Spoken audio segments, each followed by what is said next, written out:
So matapos magkaroon ng disappointing season ang Golden State Warriors, inaasahan na nga ng lahat ang malakihang pagbabago sa kanilang lineup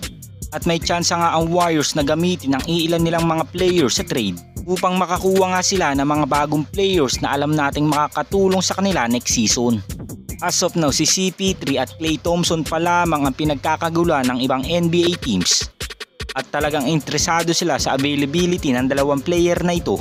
dahil nandun pa din naman ang potensyal ni Klay at CP3 bilang maging isang magaling na player.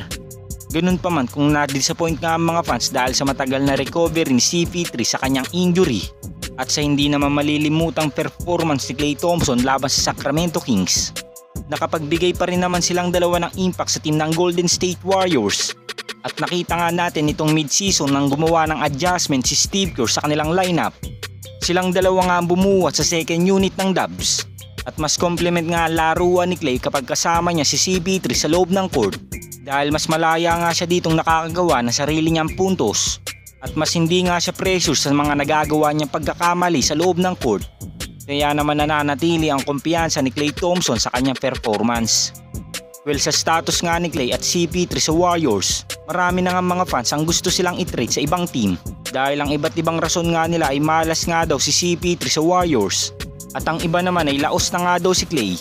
at hindi na nga rin daw ito mapapakinabangan pa ng Warriors dahil hindi nga daw siya naaasahan kapag kinakailangan siya sa kanilang game. So kung mabibigyan nga lang ng pagkakataon ng Warriors ang dalawang veteran players na ito,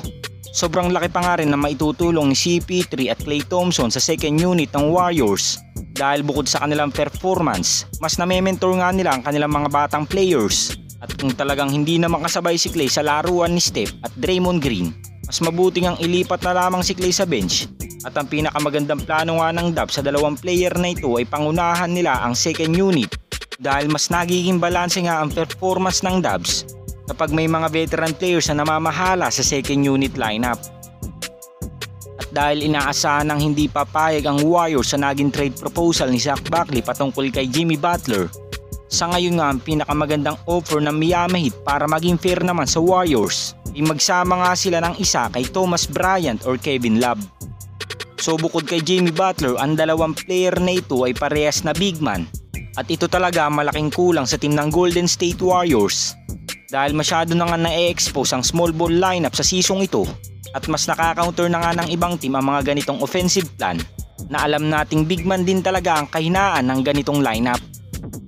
Kayo mga Lods, sang-ayon ba kayo na mapunta si Jimmy Butler sa Warriors kasama ang alinman kay Kevin Love at Thomas Bryant? Comment down below lang mga Lods.